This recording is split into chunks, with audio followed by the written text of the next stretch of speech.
This is the Best Experience with your host, Nick Best and the Angry Dad. And before we get into today's episode, I'd like to thank Barbell Apparel, premium athletic wear engineered for performance with an athletic tailored fit. Refined clothing for an athletic body type.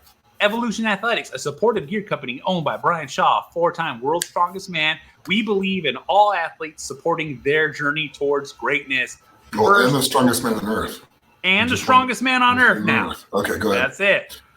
And then First Form, our missions that help real people get real long-term results.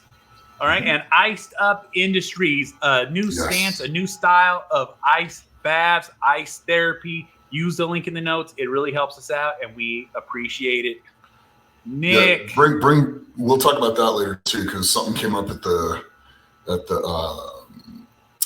dinner that we had where a guy talked about that. So okay, yeah, we'll bring it up. But Nick, it's been a little bit. We didn't get a chance to record because a lot of crazy stuff had happened. But most importantly, Shaw Classic.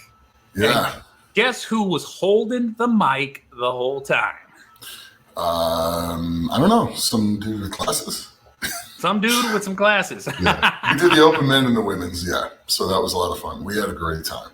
It was an absolute honor and privilege to do that. So thanks, Brian, for letting me do that. That was a lot of fun. The whole thing was special. I mean, getting to be there at Brian's last contest that he's ever going to compete in, that was pretty special. And then just the way he did it, I mean, be great. That's his, that's his saying. That's his mantra. That's his motto, But that's how he lives his life. I mean, literally, from the moment he wakes up to the moment he goes to sleep, everything he does, he tries to be great at. It doesn't mean he succeeds at everything. It just means he tries to be great. And to strive to do that, you don't base your success on completing that or not and being the best ever, which he is. In my opinion, he's the greatest to ever done the sport. The greatest. I agree with that. Marius has issues because the IFSA split and he didn't face the full force of a united strongman front. And Sadrunas, I think, is arguably right there as well. He's won more contests than Brian has. Yeah. But Brian's done better at World's Strongest Man, set more records, stuff like that. Plus, I know from being on the inside of this what has been done to slow the man down. Yeah. There's been events taken out of contests because he could do them so well and his competition could not. Now, that has nothing to do with the competitors and stuff like that, but it does have things to do with why someone won more than others. So, in my opinion, from the bottom of my heart, I think Brian's the best who's ever done it.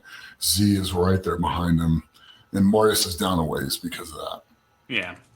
But, I mean, because Magnus won 4 legitimate titles. So did John Paul. Yeah.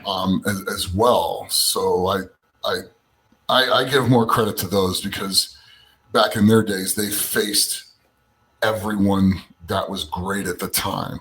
There was no split. There was no, the Seal, Andres Mermetz, Sadrunas, all those guys in another organization. Yeah. Competing for 3 years. So exactly. It wasn't like that, but that's just how I see it.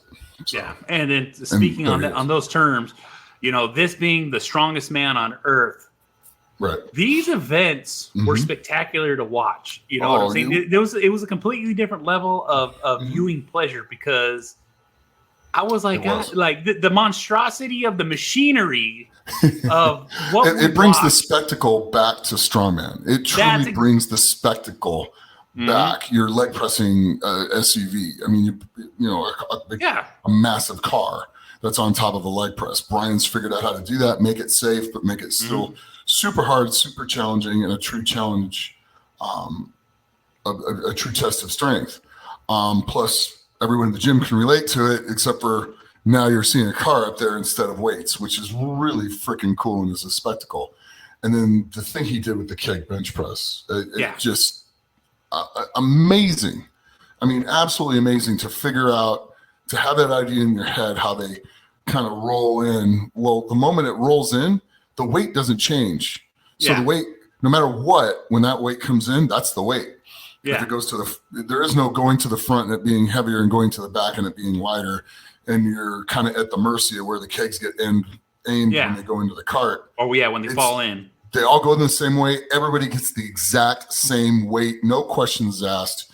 No anything. So that's amazing. And then just to look at it, I mean, it looked like a giant version of Donkey Kong. For real.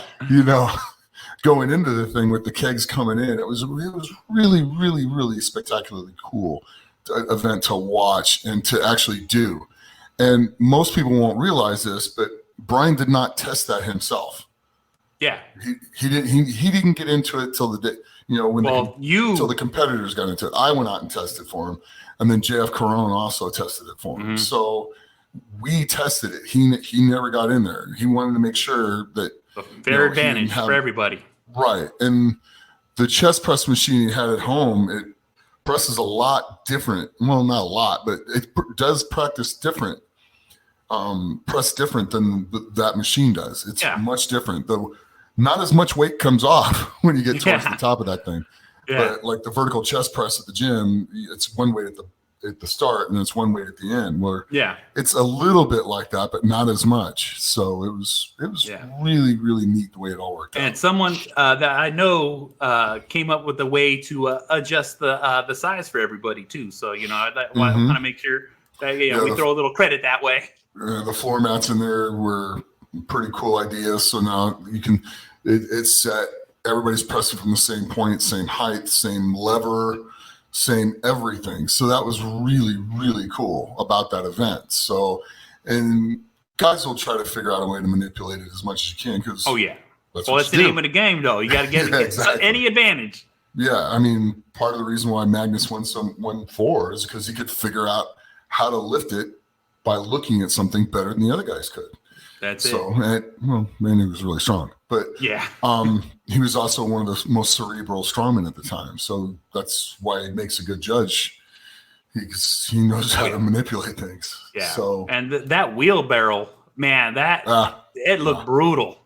That wheelbarrow was pretty freaking cool. I've got to do that before, and I don't think it was that heavy, but it was really, really cool. And then the arm over arm, again, another innovative apparatus that Brian has brought to the floor that looks really cool. I mean, you're pulling up 700 pounds, a piece of steel that's getting suspended. Yep. You don't have to worry about it dropping down, or going back on you because it's got a ratchet system in it. So you pull and then grab and pull. You don't have to worry about it trying to come down, so it doesn't hurt you, destroy your hands to where they're ruined after it's all over. No rope burn. Unbelievably great design as well. I mean, Red Iron has they continually go far and above every equipment manufacturer I've ever seen when it comes to building these things. And then the Fingal fingers that they came up with now, that the innovation on that alone was just absolutely amazing, that you can lift the finger up and it goes into a catch and it stops. And then when you're done, you hit this thing and push it over and it's all done. No more forklifts, flipping them over, all that other stuff. It's way better. And you can do it indoors, in way faster setups, just quicker all the way around. Just absolutely brilliant on design. I mean, truly was. Oh, yeah. Exactly. The power stairs were also heavy. Were heavy and perfect.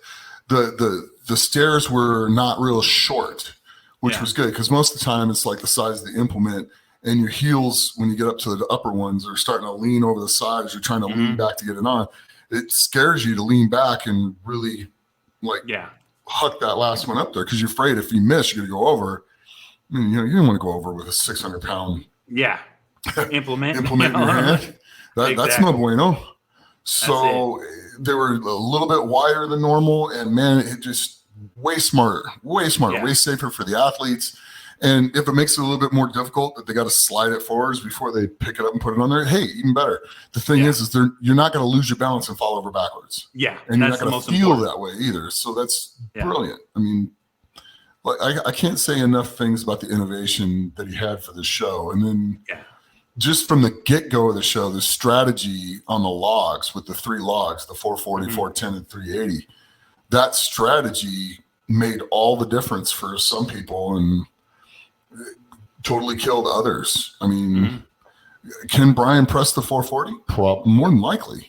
Yeah. But he just felt it was a little off, saw some of the guys ahead of him go, and then just went, I'm going to get the 410. He got 2 at the 410 fast, which put him in a good spot. It put him in 4th place going into the second event. I mean, yeah, that was good points. You had other guys come out, try the 440, try it again, miss the 410, miss it again, go to the 380, and then miss. Yeah. When if they did the 410, they'd have been fine. So it's kind of that's the gamble though. Strategy. It's strategy. It's knowing your body on that day. And I'll be honest, when I was watching, like I said, I'm keeping track as best I can of the score. Thank God for everyone on social media for always posting and always keeping a lot of people updated. Well, it was also live stream too. So yeah, that's what I'm saying. It's like I tried to catch as much as I could everywhere, and like it was looking like Mitchell Hooper was coming in, and I'm like, oh my God, this guy might be winning both these titles. And then as Brian pulled up that last bit and Mitchell didn't get it, I was like, holy shit, did that just really happen? You know what I'm saying? Like that was heavy as fuck. And them both standing on top of that podium and Mitchell, cheering Brian on and Brian literally winning this title and retiring on this title was like one of the most amazing, crazy. Like as soon as that happened, social media completely blew up with both those guys on that main stage. Oh yeah, totally. And it was pretty classy. And Mitchell, when he was going into the last one, I mean, he knew it was going to be pretty close, and just going, you know what, go Brian, and going up there and cheering him on. That was really freaking cool. It was. I mean, it truly was. So, but because it was pretty much put away anyway. But that just put it to bed. But I mean, Brian performed brilliantly the whole day, both days. I mean, and then what people don't understand is I was out there, testing the event like a week or so out, and he was already putting in 16, 17, 18-hour days working on the Shaw Classic and training and eating and doing everything else. I mean, there's nobody that's going to outwork him. I don't think he ever shuts his brain off. No, like he looks like the kind of guy that just everything's always motivated, everything's always going in a direction, and when he picks that direction, guess what he does? It's going that way, and so it's going to be pretty neat to see now that he's retiring from competing, how much further he's going to keep pushing the envelope with this.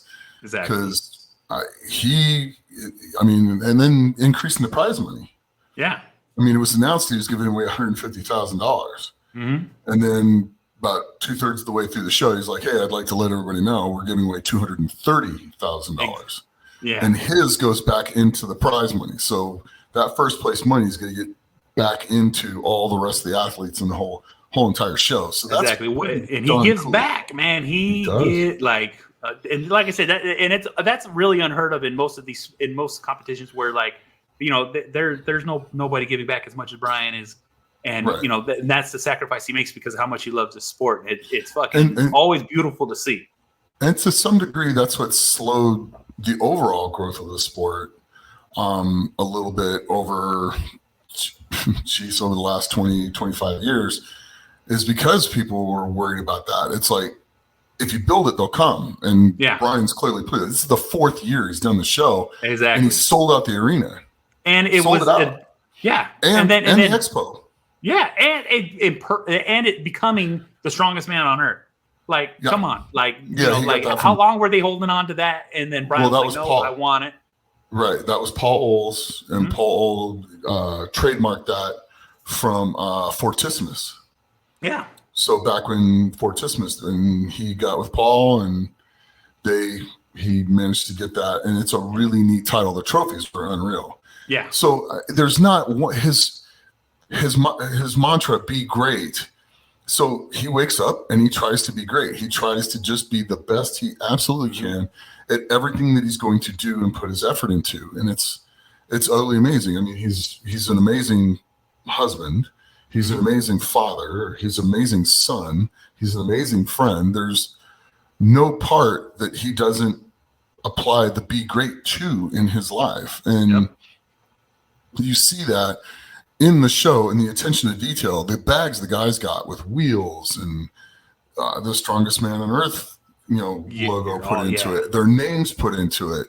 That little bit, just putting your names into it was really cool. And it's like, including the men's open and the women, they all got backpacks. Yeah.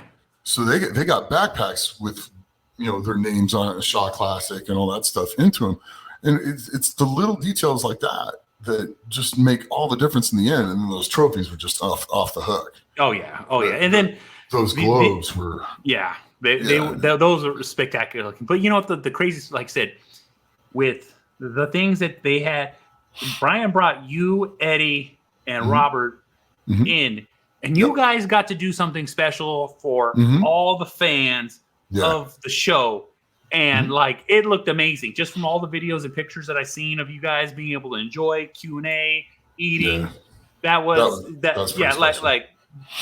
how you like being able to offer that for that close interaction like that, man. That was smart thinking of Brian, because like I said, it brings people in.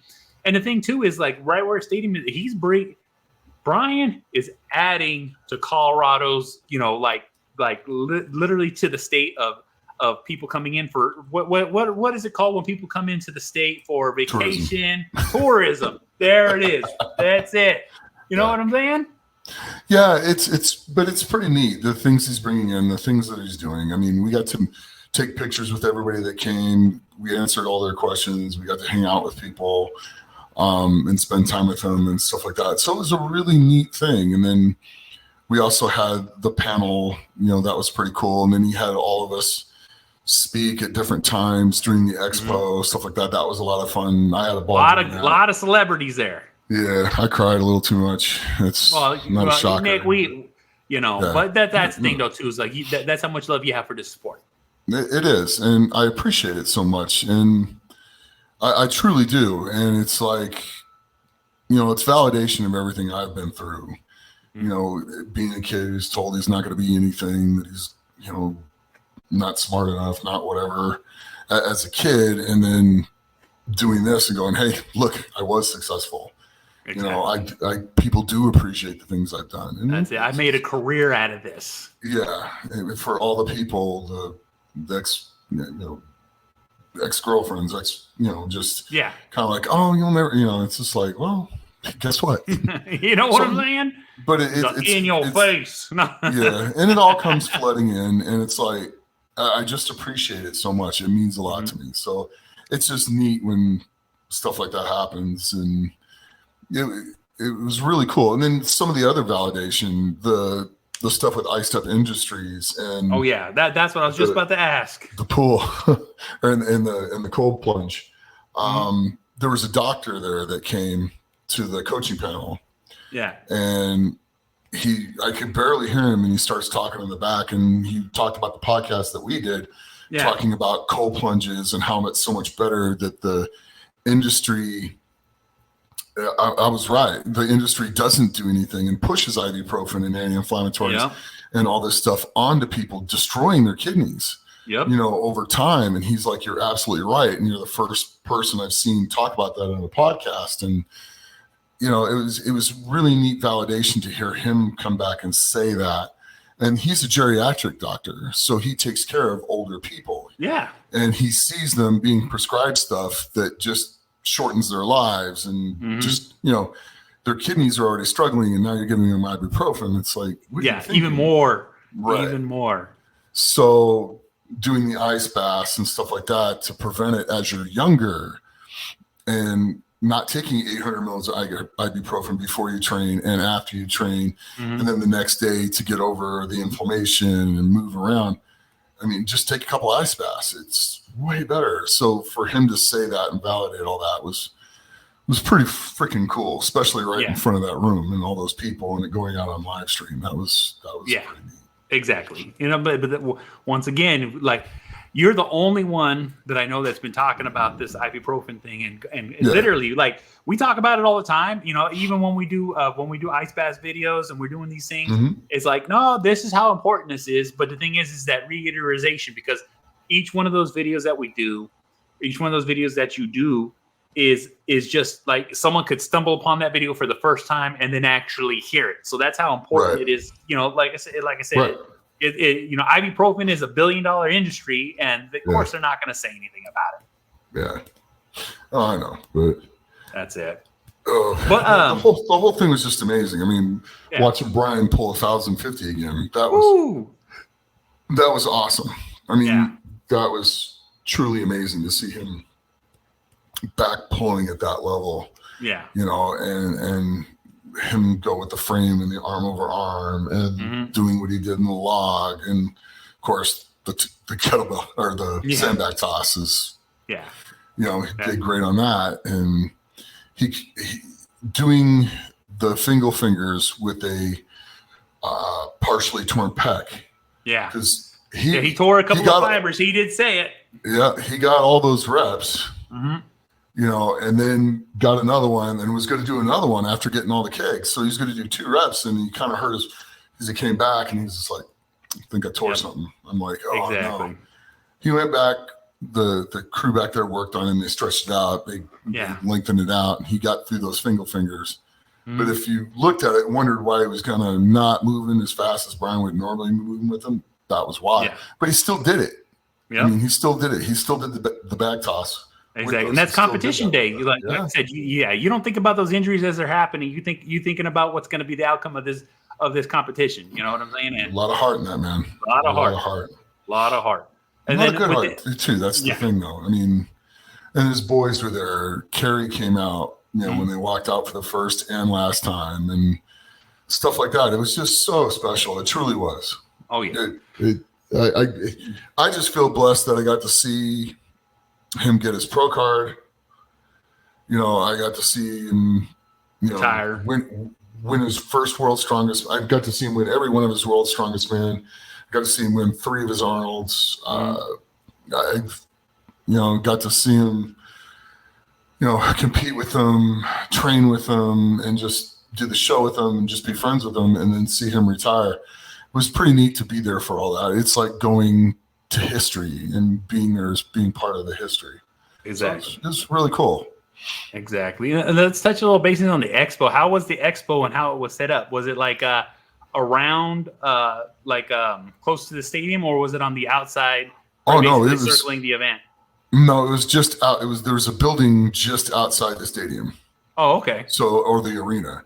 So it was right next to it. So you could walk into that, and it was free. Just walk in. Nice. So that was really cool. Walk in. Shield 616 was in the front. You know, as people walked in, spent some time with those guys. They make some really cool stuff. They truly do. For like, you know, protecting police officers, stuff like that, for body armor. They make some amazing body armor. And then you go through the door, and then just it's kind of like a horseshoe of booths, and at the other end there's like the seating for probably 400 or 500 people, and then, you know, a stage with one of the people up there talking on it. So they filled the days with people talking. That's good, because that's what I like, because there's a lot of vendors out there that are trying to get their equipment out, trying to get the supplements out, just basically trying to, and then being able to show up to something like that. Because like I said, even when we were at World's Strongest Man, there was a couple of booths, people are walking around, you know what I'm saying, which was cool. But like, they actually have an expo where you can, like, you know, literally stretch your legs, walk it indoors, exactly. And then all of us were going in there too. I mean, so Evan was in there, I was in there, Robert was in there. Robert had a booth in there. Yeah, see, and that was one of the biggest things I was wondering, is like, what's the access going to be like for the strongman? Because I know they got to be game day ready, but at the same time, it's like, I want to see everything. You know what I'm saying?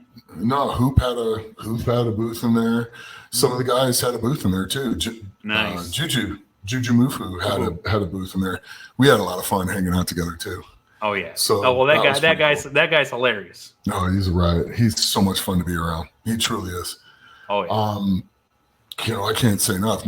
Nancy was amazing to be out there and co-host with. I mean, it was just all the way around. It was It was a great day. It truly Well, was. it looked like a lot of fun. It looked like you were having a lot of fun, and there was a lot of posting going on. So, and then even too, I don't know if you've seen it, but Bobby and Corey, got engaged. People that we've had them on this podcast, and I know. Hey, wow.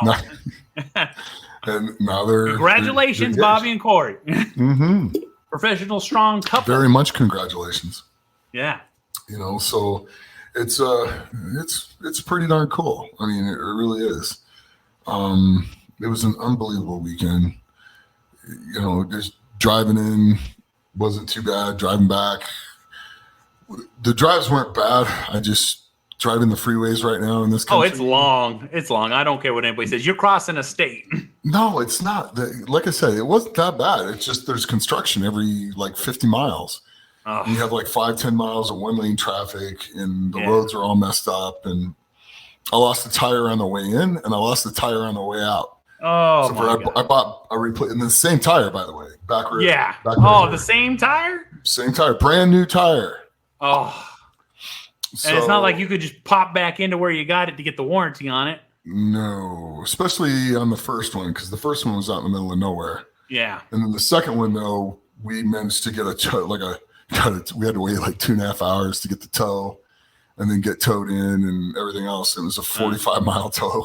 Well, let me say right now, you definitely the Big O tires will have a warranty on them, so those are fine. But those would be good. Yeah. Mm-hmm. Well, the Mini Cooper held up, the tires didn't. It did. Dude.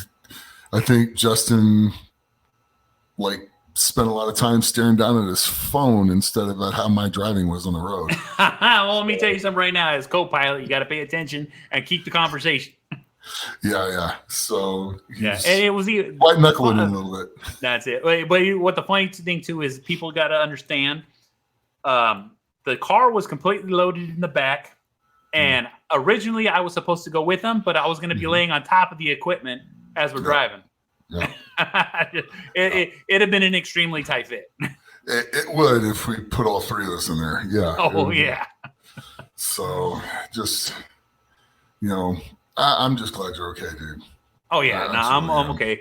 For everyone that's wondering why a lot of the videos are slowed or the podcast kind of slowed down, I ended up getting what they call compartment syndrome in my thigh. And so they had to split me open. So I've been bedridden for the last 3 weeks. But I'm up and going. I'm no pain. I can sleep well.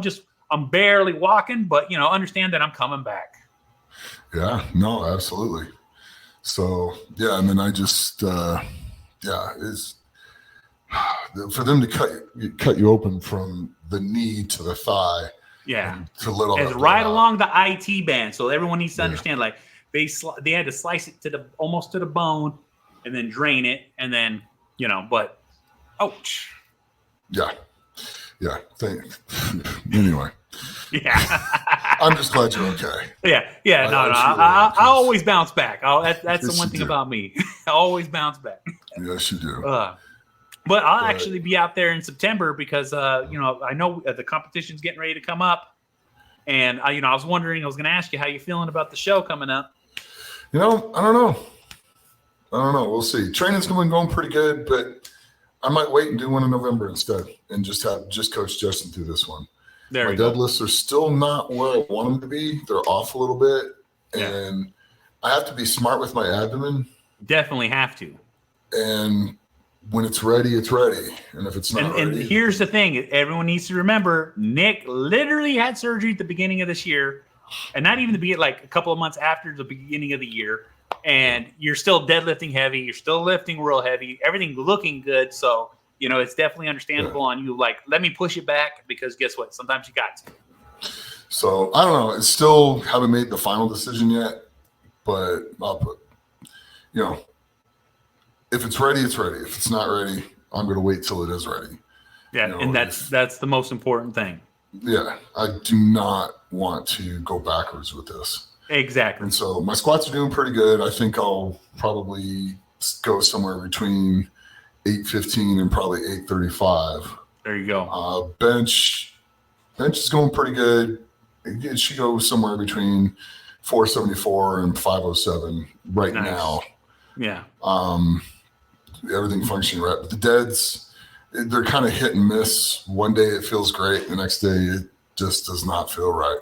Yeah. And when I'm feeling things tug and pull in my stomach and I don't feel quite right, that's when I put the brakes on. I had an ingroinal hernia fixed in 2001, and it literally took 18 months for me to get to where that felt completely right again, and was 100% confident I was going to do anything in it. I don't think it's going to take that long with this, but just to be safe, it's better to be safe than sorry. And which is the truth, you know what I'm saying? Plus, I turned 55 in November, and it's a whole new set of records to break. Yeah, a whole new set of records. Already have them all already, so just get a whole new set to go after. Exactly, and once you set those, people need to understand Nick setting these records. No one's close to his numbers at the moment.